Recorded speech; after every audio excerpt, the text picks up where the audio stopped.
자, 오늘 설교 말씀의 제목은 나의 걸림돌을 향한 마음입니다. 우리 사무엘하 말씀 전체적으로 3장 같이 보도록 하겠습니다.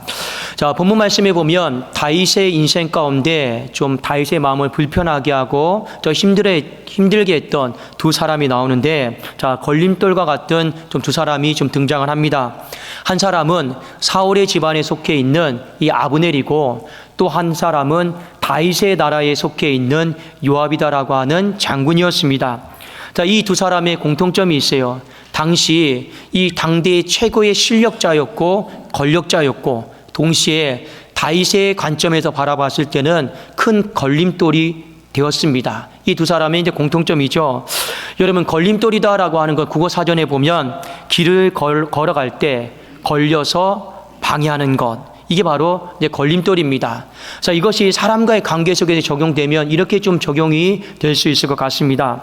자꾸 내 마음을 불편하게 하는 사람, 자꾸 내 마음의 고요함과 평화를 깨뜨리는 사람, 우리 이런 사람들이 굉장히 많이 있죠. 그런 모든 것들을 바로 걸림돌이다라고 우리가 좀 총칭을 할 수 있습니다.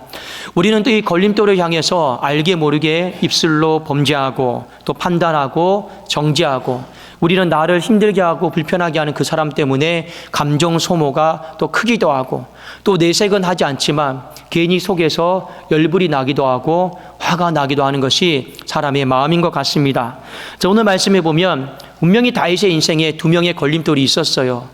간단한 걸림돌이 아닙니다. 엄청나게 큰 걸림돌이에요. 근데 다윗이 이 큰 걸림돌 앞에서 어떤 태도를 취했는가, 어떻게 극복해 나갔는가를 우리가 좀 한번 말씀을 통해서 좀 같이 한번 보도록 하겠습니다.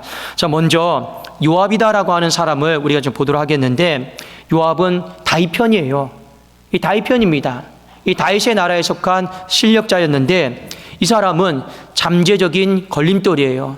지금 뚜렷한 걸림돌은 아니고 분명히 이 사람은 잠재적으로 앞으로 계속 걸림돌이 될 사람이었습니다. 그 사람이 바로 요압인데, 어떤 부분에서 그랬느냐, 많은 사람들에게 다윗에 대해서 오해를 만든 사람이에요. 다시 한번 말씀드립니다. 많은 이스라엘 백성들에게 다윗으로 하여금 오해하도록 만든 사람이었습니다. 그래서 이스라엘 백성들이 다윗을 좋게 생각했는데 이 요압 때문에 다윗이 위선자는 아닌가, 나쁜 왕은 아닌가, 자꾸만 의구심이 들도록 만든 사람이 바로 요압이었습니다. 자, 이 배경이 어떻게 되냐면, 다윗이 어느 날 이 아브넬과 협상을 하게 된 어떤 계기가 있었습니다. 그리고 아브넬은 다윗을 신뢰했고, 그리고 다윗도 이 아브넬을 신뢰했습니다. 그래서 우리 빨리 분단된 이 상황을 종결시키고 우리 하나가 되자. 그래서 적군이지만 이 다윗이 아브넬과 서로 믿고 상부상조해서 하나된 국가를 이루기를 원했습니다. 그리고 나름대로 협상이 잘 되었어요. 그리고 아브넬이 헤브론에 왔다가 돌아갔어요. 이제 행복한 마음으로. 그런데 이 전쟁에 나갔다 돌아온 이 요압 장군이 문제예요. 이 헤브론 땅에 이 아브넬이 왔다라고 하는 이 말을 듣고 어떻게 하느냐, 다윗 몰래 다윗에게 허락도 받지 않고 쫓아가가지고 이 아브넬 장군을 뒤에서 죽입니다. 이 암살합니다. 그 이유는 한 가지예요. 이 사무엘하 2장 말씀에 보면, 지난 시간에 말씀 기억이 나십니까? 우리 기도할 필요 뭐 있냐? 기다릴 필요가 뭐 있냐? 다윗의 나라든 사울의 나라든 12명씩 서로 다 뽑아가지고 다 결판 짓자. 그 내용이 지난주 설교 말씀 아니었습니까? 그래도 12명씩 다 뽑아가지고 서로 머리 잡고 칼로 옆구리 찔렀잖아요. 그리고 이것이 여러분 확산이 돼가지고 전면전으로 갈 징조까지 넘어갔단 말입니다.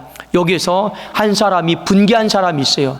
그 사람이 누구냐면 이 요압의 동생 아사엘입니다. 아사엘이 자기 동료들이 죽어가는 것을 보고 너무 화가 나서 어떻게 했느냐, 이 아브넬을 쫓아가서 죽이려고 했어요.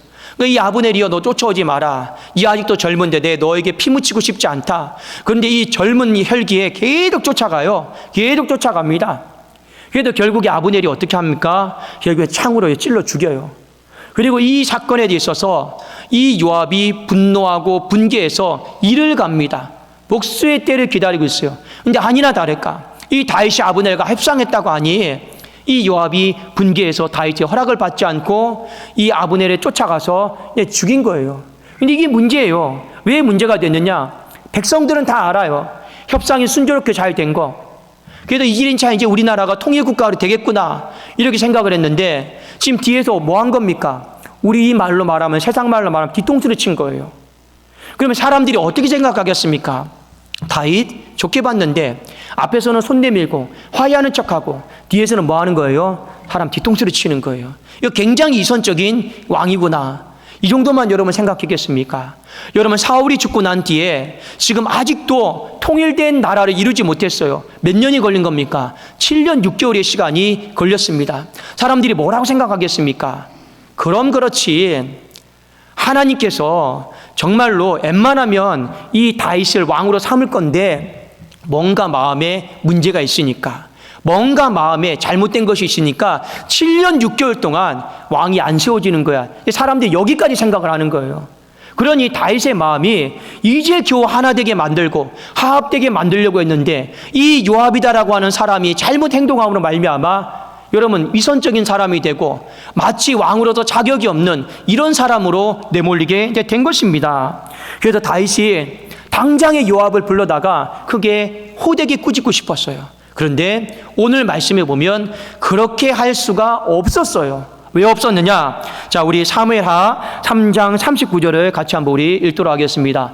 사무엘하 3장 39절입니다. 시작.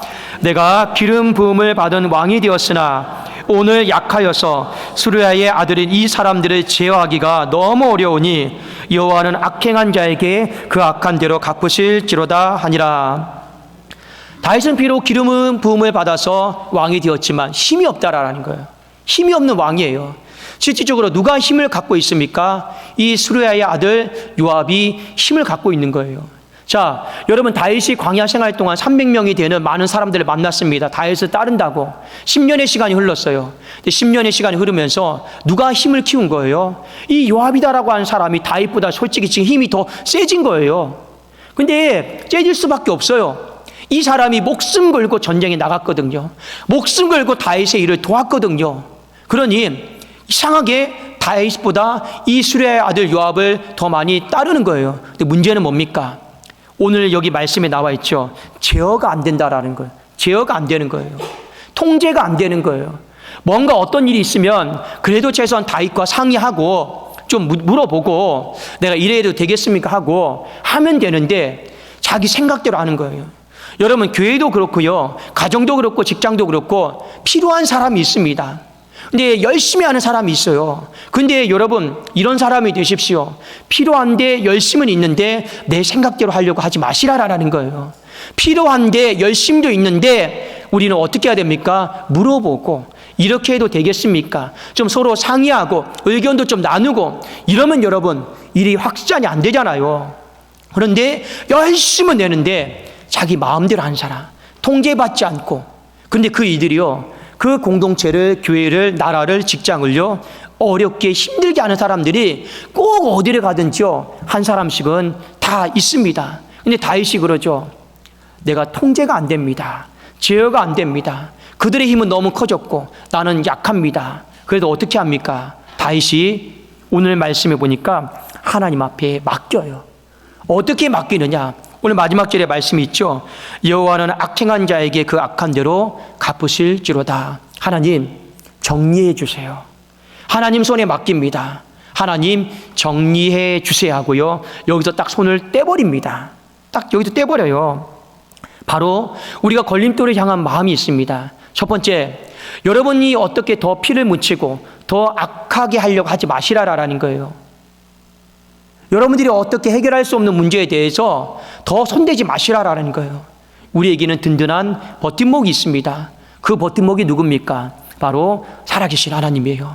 살아계신 하나님 앞에 그 일들에 대해서 불의하다고 생각을 하면 하나님 앞에 맡기시라라는 거예요. 그럼 반드시 하나님은 정리를 해 주십니다. 왜요? 하나님은요 공의로우신 분이고 선하신 분이시니까요.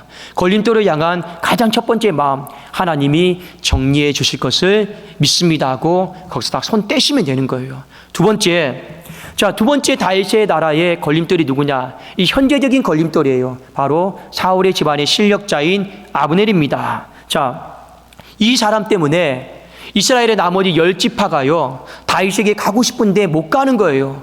못 가고 어떻게 하는 겁니까? 계속 눈치 보고 시간은요 7년 6개월이라고 하는 시간이 흘렀습니다. 여러분 한번 다윗의 마음을 잘 생각을 해보십시오. 그 한 사람만 없어지면요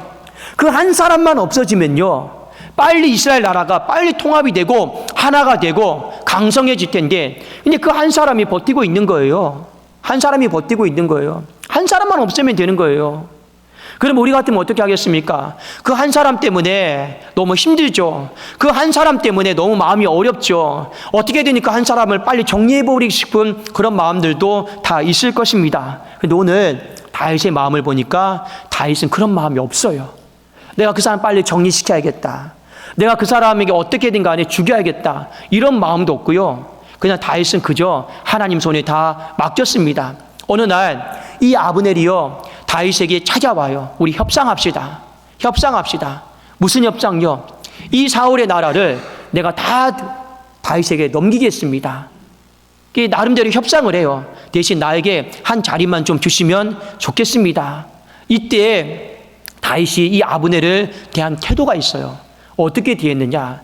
7년 6개월 동안 앙숙이고 7년 6개월 동안 적군이었음에도 불구하고 다윗은 이 사람을 파트너로 인정해 줬어요. 대화의 상대로 인정을 해줬어요. 여러분 이게 쉬운 일입니까? 어려움입니까? 쉬운 일이 아니에요. 어려운 일이에요. 그러니까 다윗은 공과 사를 굉장히 잘 구분한 사람이에요. 개인적으로 나를 힘들게 하고 아프게 했지만 공적인 일에 어떻게 한 겁니까? 대화의 상대로 파트너로 인정을 했어요. 여러분 제가 정치 이야기를 하는 것은 절대 좋아하지는 않습니다. 그냥 나라를 바라보면서 한 가지 안타까운 마음이 있습니다.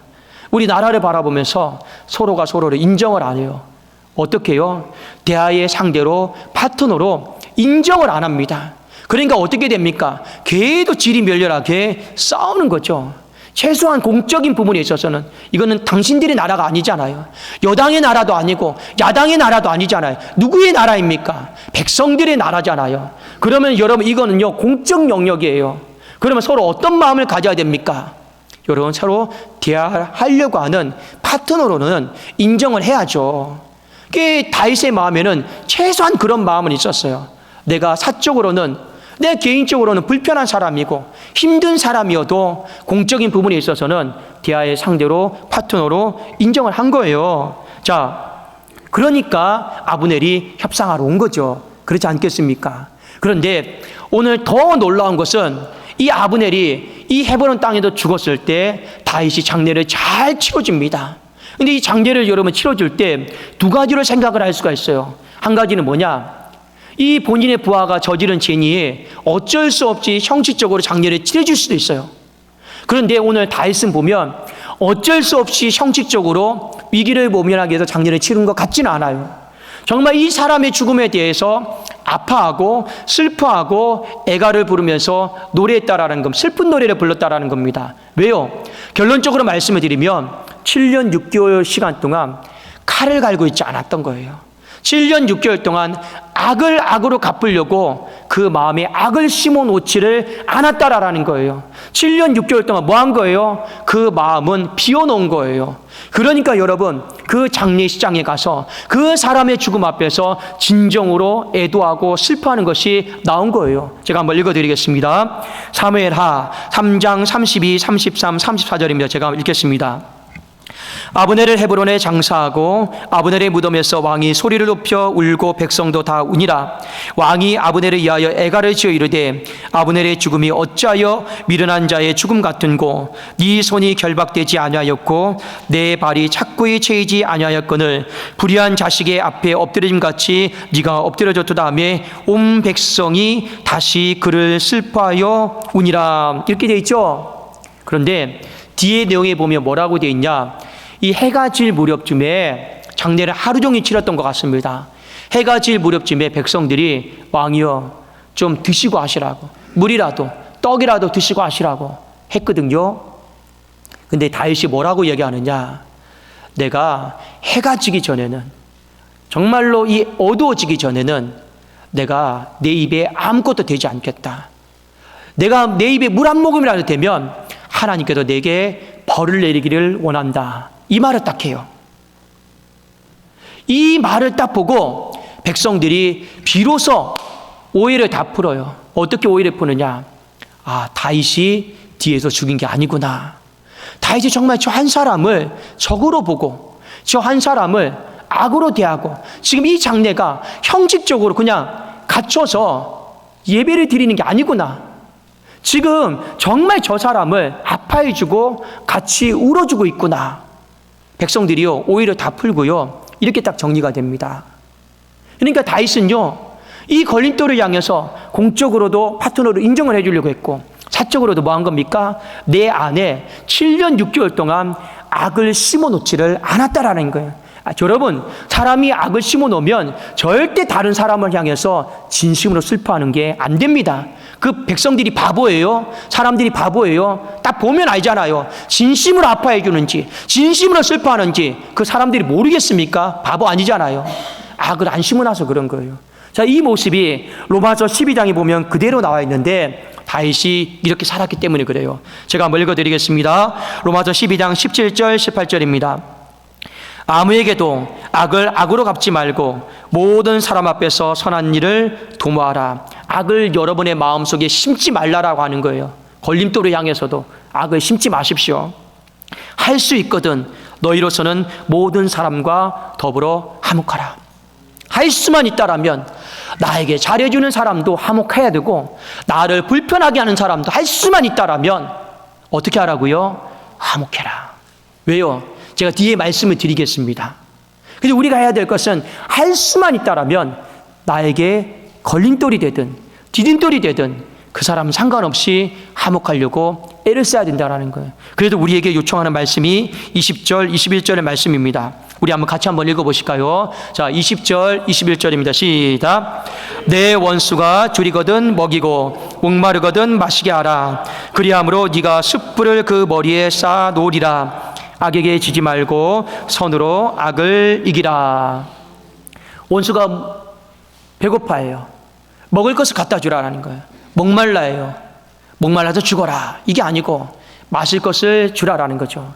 그렇게 하면 어떻게 됩니까? 그 사람의 머리에 숯불을 이는 것과 똑같다라는 거예요. 머리에 숯불을 인다라고 하는 것은 여러분 숯불이 있으니까 여러분 얼굴이 뜨거워지는 거죠. 부끄러워서 창피해서 내 얼굴이 화끈거린다라는 겁니다. 그러면서 성경은 말하죠. 뭐라고 얘기합니까? 악에게 지지 마라. 악에게 지지 말고 선으로 악을 이기라는데, 악에게 지지 말라라고 하는 것은 우리의 잘못된 행동과 우리의 잘못된 입술과 이 등등을 통해서 악이 자꾸만 기세를 부리도록 활동하도록 방치하지 말라라는 거예요. 그렇게 하려면 어떻게 해야 됩니까? 악이 세력을 확장시키지 않도록 하려면 어떻게 해야 됩니까? 선으로 악을 다스리라는 거예요. 그 내 마음 안에 누군가 불편하게 하는 사람이 있어도 내가 복수해야지, 보복해야지, 원수 갚아야지, 나중에 걸리기만 해봐라. 그런 게 전부 다 뭐 하는 겁니까? 악을 심는 거잖아요. 근데 그렇게 하지 말라라는 거예요. 뭐 하라는 거예요? 선을 심으라는 거예요. 선을 심으라는 거예요. 그래서 목마르거든 물 주고 배고프거든 먹을 것 주면서 선을 심어 놓으라는 거예요. 그것이 하나님께서 악에게 지지 말고 선으로 악을 이기라고 하는 모습인 것입니다. 자, 다윗이 이 걸림돌을 향해서 두 번째 행한 액션이 무엇입니까? 바로 최대한 선의를 갖춰서 선한 마음으로 대우하려고 했다라는 거예요. 그런데 이런 마음을 갖기가 솔직히 어렵죠. 그런데 하나님의 역사가 일어납니다. 어떤 역사가 일어나느냐? 하나님이 그 마음을 또 보시고요, 일을 하기 시작했어요.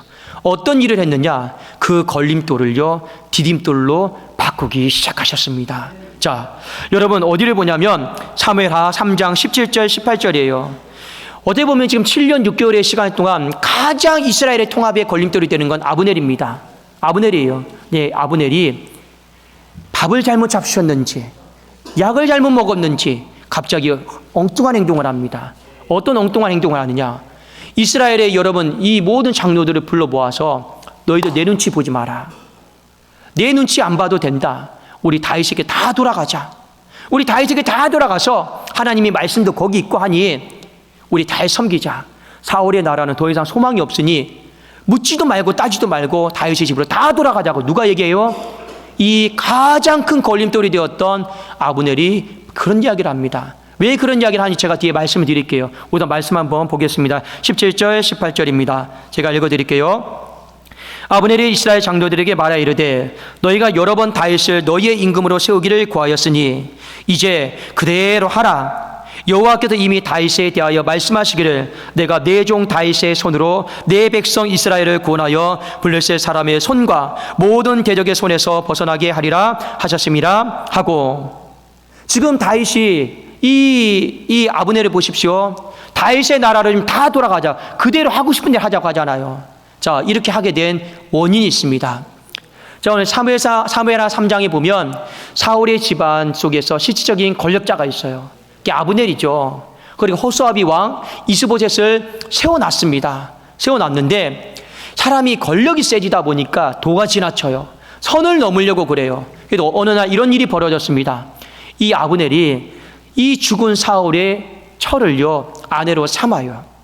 이것이 그의 아들에게는 상당히 윤리적으로 불편했습니다. 이건 불편하죠.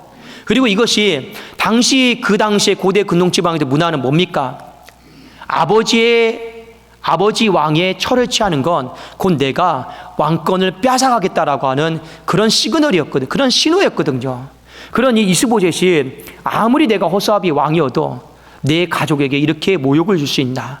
아무리 내가 호수아비 왕이어도 이제는 이 호수아비 왕 노릇도 못하게 하려고 저렇게 하냐고 생전 처음으로 아브넬에게 화를 냈어요.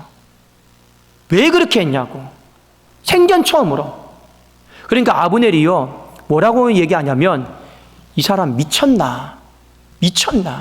그러면 이런 얘기를 해요. 네가 지금 누구 덕에 왕이 됐는데, 네가 지금 누구 덕에 지금 이 자리에 세워졌는데 감히 나를 개를 꾸짖듯이 꾸짖어? 이렇게 해버린 거예요. 그런데 이 홧김이 어떻게 했느냐? 나가버렸어요. 이스라엘 장로들 다 모았어요. 이러면 이야기하는 거죠. 사울의 집은 더 이상 소망이 없다.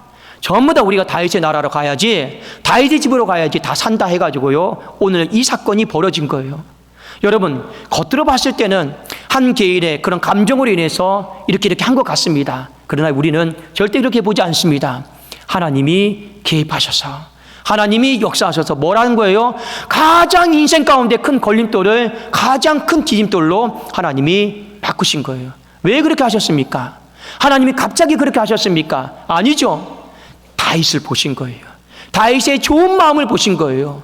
그 악한 자에게 했던 좋은 마음을 본 거예요. 어떤 마음요? 피 묻히지 않으려고 하고, 하나님이 다 정리해 주세요. 또 내가 피 묻히지 않으려고 하고, 하나님 내가 최대한 선의로 다 대하겠습니다. 하나님이 이 마음 보시고 하나님이 걸림돌을 디딤돌로 그냥 다 바꿔주신 거예요. 다 바꿔주신 것입니다.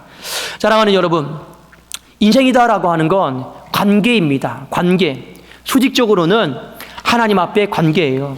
여러분이 하나님 앞에서 걸림돌이 될 만한 것이 있다라면 회개하십시오. 여러분이 하나님 앞에서 정말 하나님이 하지 말라고 한 죄에 대해서 제어하지 못하고 통제하지 못하고 그런 죄악들이 있다라면 우린 정리하셔야 돼요. 그 하나님과의 관계를 잘 하셔야 돼요. 그리고 어떻게든 하나님 앞에서 원망 불평하지 마시고 내가 선의로 감사 찬송 기쁨으로 하나님 앞에 나아갈 수 있기를 주님의 이름으로 축원합니다. 하나님 앞에서 관계 잘 하셔야 돼요. 또 하나, 십자가는 무엇입니까? 사람과 사람과의 관계예요. 이 사람과 사람과의 관계가 쉽지가 않습니다. 그러나 성경은 할 수만 있다라면 사람과 사람과의 관계를 화목해라, 피 묻히지 마라. 이것이 성경의 주된 논지입니다. 자, 여러분, 우리의 인생에 사람 바라보며 디딤돌 되는 사람 좋죠? 가까이 하고 싶죠? 더 전화하고 연락하고 싶고 선물 주고 싶고, 그게 디딤돌 되는 사람들의 특징 아닙니까? 근데 걸림돌이 되는 사람 어떻습니까? 인사를 해도 쳐다보지도 않아요. 대충 받는 둥 맞는 둥 하고요. 그냥 지나가도 피해 가고요. 그냥 안 보려고 해요. 그게 여러분, 그냥 저 사람이 걸림돌 되니까 교회 안에서도 많아요. 인사를 하면 서로 받아주면 얼마나 좋습니까? 쳐다보지도 않아요. 다른 데 보고 있고요. 세상만도 못하죠. 여러분, 악하게 하죠. 지금 내가 참지 나중에 대봐라. 이 칼을 갈고 있고요. 이 솔직히 관계 문제가요, 신앙이 있든지 없든지 간에 솔직히 좀 어렵습니다. 어려운 문제예요. 그런데 오늘 우리에게 주시는 몇 가지 교훈들을 잘 정리해 봤으면 좋겠습니다. 하나는 뭐냐? 분명히 어디를 가든지 간에 나를 불편하게 하는 사람이 있어요. 그런데 같이 가야 돼요. 어쩔 수 없지. 교회도 불편한데 같이 가야 돼요.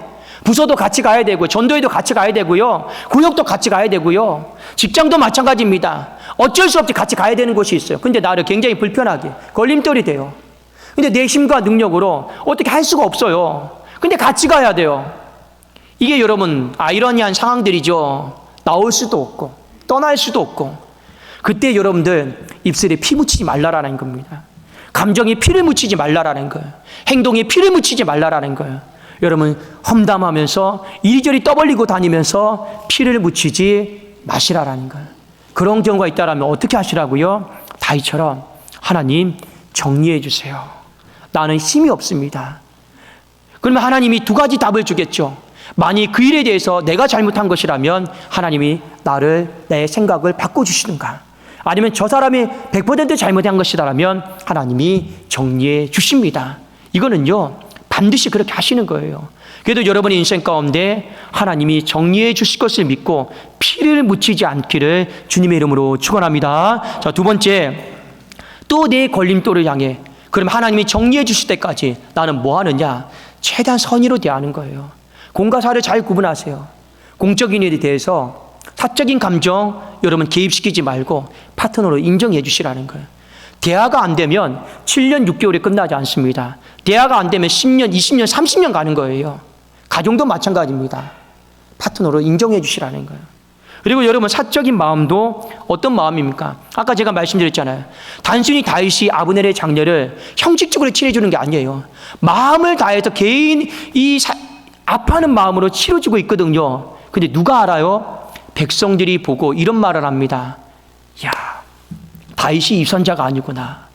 다윗이 형식적으로 지금 장례 치르고 끝내는 것이 아니구나. 진짜 그 사람 아파해주고 있구나. 진짜 그 사람을 향해서 울어주고 있구나. 근데 백성들이 뒤에서 뭐라고 하는지 알아요? 다윗이 참 넓은 마음 가졌다. 넓은 마음 가졌다 하면서 자기네들끼리 이런 이야기합니다. 우리가 다윗을 더 잘 섬기자. 우리가 다윗을 더 잘 따라드리자. 이렇게 바뀌는 거예요. 이렇게 바뀌었습니다. 왜요? 다윗이 걸림돌을 향해서 진심으로 선의로 대했거든요. 근데 이걸 이스라엘 백성들만 보았느냐? 아닙니다. 하나님도 보고 계신 거예요. 하나님도 보았습니다. 하나님이 어떻게 하십니까? 일을 하기 시작하는 거예요. 이 걸림돌을, 가장 큰 걸림돌을 디딤돌로 하나님이 바꾸셔서 이스라엘이 이제는 통합된 나라로 하나님이 만드시는 거예요. 여러분 성경에 보면 걸림돌이 디딤돌로 바뀌는 몇 가지 사례들이 있습니다. 제가 두 가지만 말씀을 드릴게요. 여러분 사울 아시죠? 사울, 바울로 나중에 이름을 또 바꿨지만 이 사울을 보시면 처음에는 이 예루살렘 교회에 엄청난 걸림돌이었습니다. 교회를 핍박하고요, 예수 믿는 사람 다 잡아가고요, 죽이고 살인하고요, 다 그랬습니다. 그런데 그가요 다메섹 도상에서 예수 그리스도를 만났습니다. 그리고 그의 인생이 바뀌었어요. 여러분 어떻게 바뀌었습니까? 여러분 고린도전서, 후서, 로마서 전부 다 서신서들 다 이 사도 바울이 쓴 거예요. 교회를 얼마나 많이 세웠는지 모릅니다. 한때는 교회를 다 무너뜨리는 큰 걸림돌이었는데 훗날 하나님이 교회를 가장 많이 세우는 디딤돌로 다 바꿨어요. 근데 왜 바꾼지 아십니까? 어떤 한 사람이 이 사울을 믿어주고 기다렸거든요. 누군지 아십니까? 사울에게 돌 맞아 죽었던 스데반이라고 하는 집사가 있었어요. 그 집사가 죽는 그 순간에도 하나님, 여러분 저 사람은 하나님을 위해 귀하게 쓰임 받을 사람입니다. 하나님 영광 받아 주옵소서. 그게 여러분 이 스데반이라고 하는 사람이 사울을 향해서 믿어준 거예요. 기다려준 거예요. 그 기도의 내용들을 이 사울이 돌을 던지는 현장 속에서 다 듣고 있는 거예요. 한 사람이 이상하죠. 아니 내가 돌을 던지고 있는데 어떻게 나를 축복해? 내가 돌을 던지고 있는데 어떻게 나를 축복해? 저렇게 평안할 수가 있어. 그런 사람이 있으니 그 사람 가운데 하나님이 개입하셔서 걸림돌을 디딤돌을 바꿔주십니다. 또 하나의 예가 있습니다. 이 사울이 사도 바울을 이야기하는 겁니다.